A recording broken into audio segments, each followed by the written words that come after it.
Today is I'm building a mobile chicken coop. I already got a little bit of work done on it the other day. As you can see here, got a screen bottom here. That's so all the chicken litter and everything can just go down through the bottom. And the plan is, we got some chicks. The plan is when we get the chicks moved out of the garage, we use our garage kind of like a brooder. Got a water tank in there. We have a heat lamp set up. When we get them moved out, we're going to put them in here and get them used to just staying in here. And we're going to get an automatic door, and then we'll just move this around different places in the yard and let them free range, and hopefully at night they go in. We got a bunch of chickens here and they've been free ranging for over a year now, and actually we've had pretty good luck with them, but chickens aren't cheap now with the eggs going on prices like what they're doing, and they're saying this bird flu's coming back and all that. I want to show you something right here real quick. I don't know how well it's going to pick up on camera since I got the sun to my back. Let's do it like this. So you can see our yard right here. See how much more growth we have here. It actually needs to be mowed. It looks more like a pasture than a yard.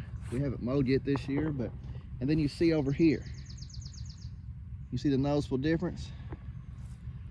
The reason for that, it's right here. The last year we had meat chickens here, and you can clear where we had the fence. It comes down through here and then goes down that way. We had them here, no, we had them here 2 years ago, and it's still growing like that. So that's kind of our plan with these egg layers that we got. We got 12 egg layers. So the plan is to kind of just move them around different places in the yard, try to utilize their manure and everything for that, and just kind of help with the yards. Now our plan, we're not planning on doing any meat chickens this year. We still got plenty for the freezer, but in future years when we do decide to do more, and we will, the kind of plan is to kind of just extend it out here in the yard. That way we can get hopefully the rest of the yard looking like that. Now, of course, that's gonna mean more mowing and upkeep, but it's gonna look a lot better too. So I'm gonna get started on this chicken coop. I'm gonna set y'all up on a time lapse probably, and then I'll check in with y'all later, and we'll see how much progress I make today. All right, guys, I'm got my walls framed up here. So let me show you what I got done. So I just framed up these walls here. I got one here that's 3 feet, and this one right here is 2 feet. Well, these pieces here, that's 3 feet. This is 2 feet. And then you add the 1.5 inches, and then of course you got the 1.5 inches at the bottom. So that would be, what would that be? 3 foot 3 inches and 2 foot 3 inches. But anyways, so I got those put together. So I'm gonna do the 3 foot wall right here. You can see that. And then the 2 foot wall is gonna be down there. And that's how I'm gonna get my slope for the roof. So the roof's gonna actually slope down this way to the tongue. And there's a couple reasons I did it like that. The main reason was I'm gonna have my egg collection back here. So the egg collection is gonna be here. We're gonna have our probably milk crates. We use milk crates for nesting boxes. But anyways, it's gonna be back here. And I thought it'd be better if it was taller. Easier access than if it was just 2 foot.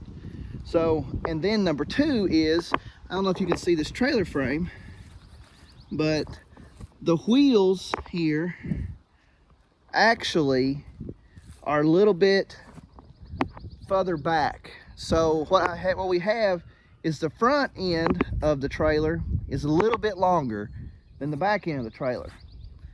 So it's not going to help a great lot, but I think it helps some having the taller lumber on the back. So that puts more weight on the back. So whenever we go to unhook it, hook it up, of course we're going to have a jack up there.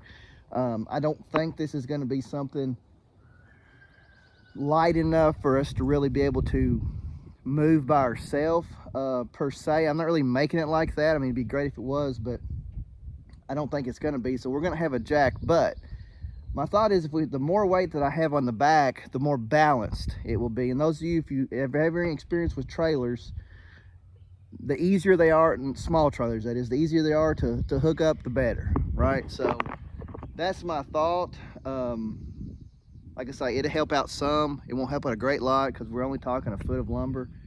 But I'm gonna set you over here. I'm gonna try to set you up on a time lapse where you can actually see what I'm getting done. But I'm gonna have the tall wall here, short wall right there, and then I'm just gonna have it braced like this. Now that's not how you would normally frame out a house or a building or anything, but for what I'm using it for this chicken coop, it'll be fine there, because all the sides is just holding up what we use to cover it. So there again, that's not the proper way to frame, but I'm not framing a house or anything like that. So I'm gonna set y'all up on a time lapse and get started.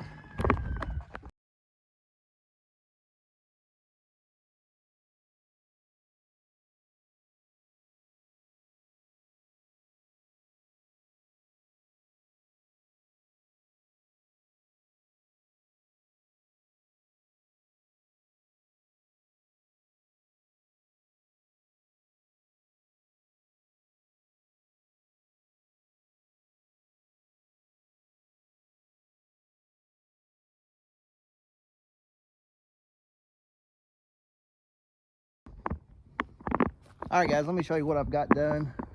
So we got the end frame on, and then, or the tall end frame, I should say, and then we got the short end frame on, and then we got our brace right here. And as you can see, it's still a little wobbly. So there again, like I said earlier, this is not how you would normally frame something, but I'm not worried about it because it's just for a chicken coop, and I'm trying to keep the weight down. So we've got an old chicken coop over there that my wife has been wanting to get rid of for a while. It's served its purpose. We don't use it anymore. That's where we have our hogs. And honestly, it's kind of just in the way. We're gonna leave the frame because we use the roof for rain catchment for the hogs. So we're gonna leave the roof on there. But we're gonna be taking the siding and part of some of the flooring out of that. And then that is what we're gonna use for the siding on here. So kind of kill two birds with one stone, as she said, taking that apart and then reusing what we can here. I've got some more poplar back in one of the barns, and if I need to go get that, I can. I've got some oak stored in another barn, so I can go get that if I need to, and hopefully have enough for that. And then we'll get that on there, and once we get the siding on there, that's really gonna shore this up. And then also, whenever I get the top put on there, the metal, I think I got enough metal back in the other barn with the poplar, so I don't have to buy any of that too. I'm just trying to spend the least amount of money as I can on this. But we're gonna get over there to the other chicken coop. We're gonna start taking the sides off of it, and then once we get that done, we'll haul it over here, put the sides on over here. So I'll check back with y'all. All right, guys, let me show you the progress that I got done today. I wasn't able to get a lot of time-lapse video with this. Just got into the motions and just didn't turn the camera on, quite honestly. So what we got here is, this is what we got.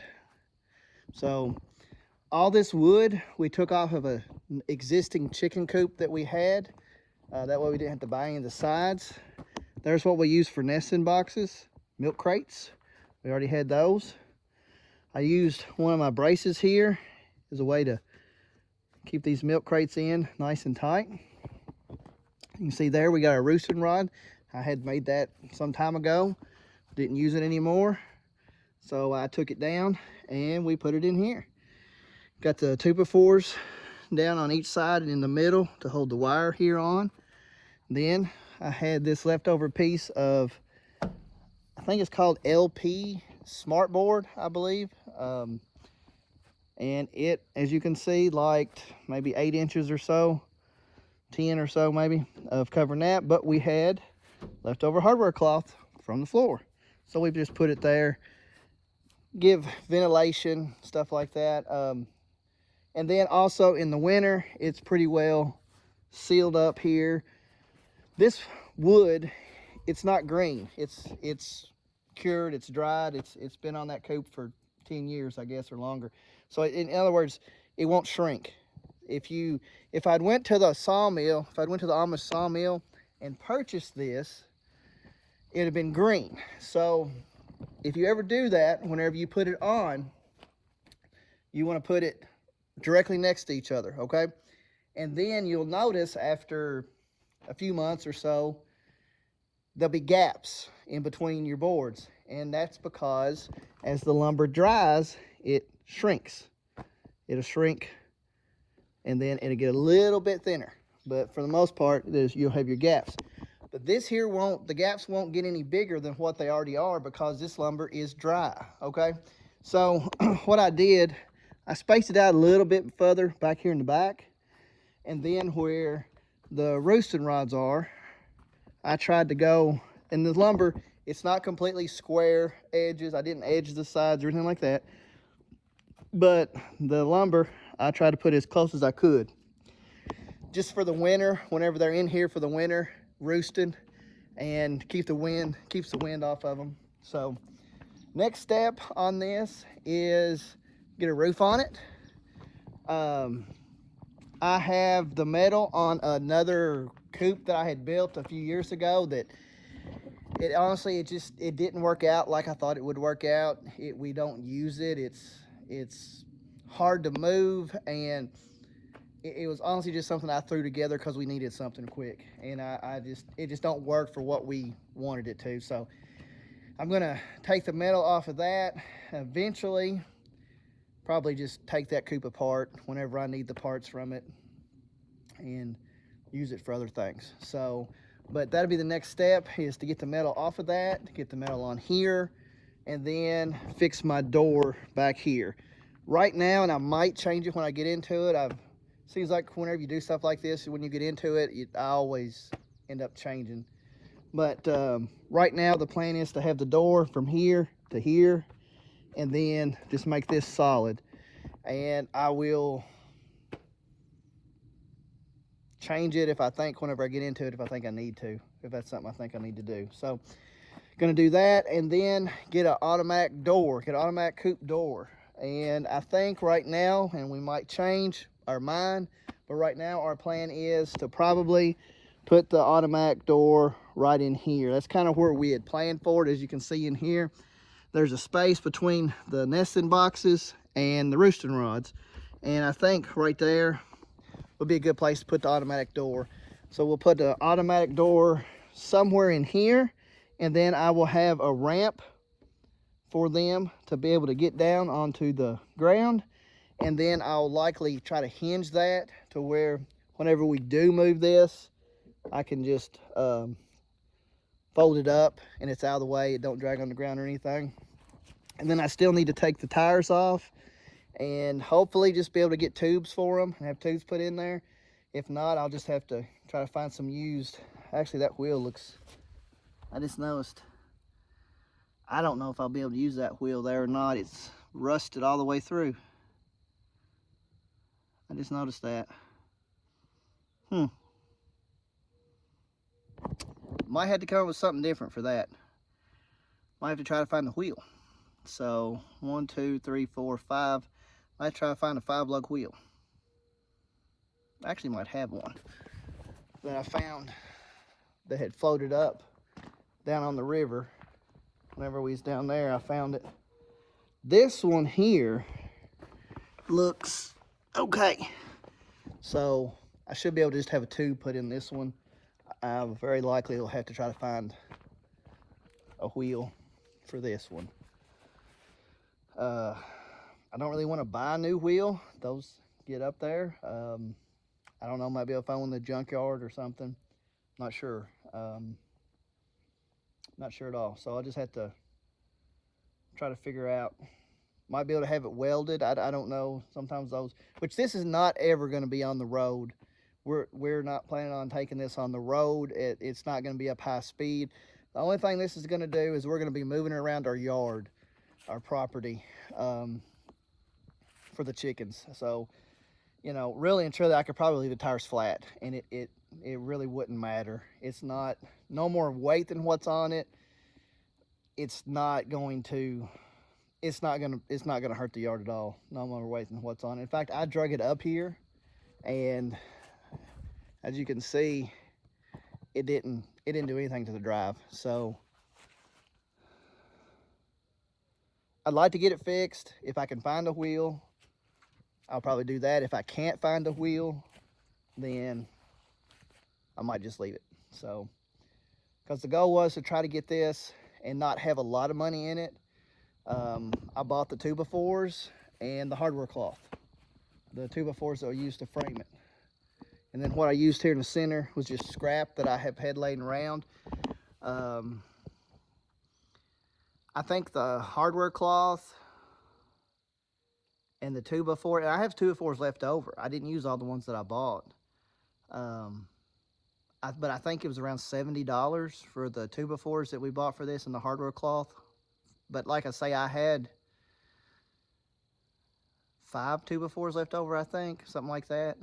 Which you always need 2x4s around the farm. So, but they were $3.50, I believe, at Home Depot. So 5 of those would be 15, say 20 bucks. So probably $50 is what I have in this. Well, I have more than that in it because I've bought this other stuff over time. But like I say, the siding, we've had it on a coop for 10 or 12 years. This roosting rods is literally little sapling trees that I just went right over here and cut and then screwed on here. And then this is a piece of deck boarding that someone gave me. So, and then that brace there, I'm not sure where it came from. It's a piece of poplar. So I found it on the farm. I'm not sure where I got that, but like I say, last week it was basically $50 worth of materials is what we have in this, not counting what we already had. And I just try to do things as cheap as I can. The chicken's not going to care. I mean, it could be gold plated and they wouldn't care. So, but the plan is we got the chicks in the garage now, and once they still have probably 3, maybe 4 more weeks in there, and then after that we'll move them out here and put them in this coop and keep them shut in here and let them just stay in here, because we want them to associate this with home, because we want them to go in at night. And what we're going to try to do, we're going to just try to let them free range. We're not going to have a net around it or anything like that. Just let them come out, forage, scratch, eat bugs, ticks, whatever, and then go back at night, go in at night, and repeat the process the next day. We'll give them plenty of feed. That way we can get eggs, keep them plenty of water. That way they're good and hydrated. And also, what we will see this summer, whenever it starts getting pretty warm, what we'll notice, we'll have to move this coop, not so much for the chicken manure and stuff that falls through, because if you let it clump, if you let too much of the chicken manure get in one spot, then it will kill your grass. Now, it will come back, but you'll have dead spots in your grass. Basically, it's like taking a bunch of nitrogen and just putting it in one spot. It's going to kill your grass. But we won't really have to worry about that so much, since we're only going to have 12. But what they will do is very likely they'll use under here for shade. So they'll get under there and they'll scratch, and they'll start making a hole, and then they'll use that as basically a dust bath. Cools them down and then helps with bugs and all that stuff. But that we'll have to remove this more for that than we will because of too much manure in one spot, since we're only going to have 12 in here. So I think I'm going to wrap it up here for this one. And like I say, on the next one, we'll be doing the roof and hopefully getting it finished, and then be ready for our chicks. Hope you guys have a great day, great night. Be sure, if you like this, to hit the like button and subscribe to the channel. Thanks, guys.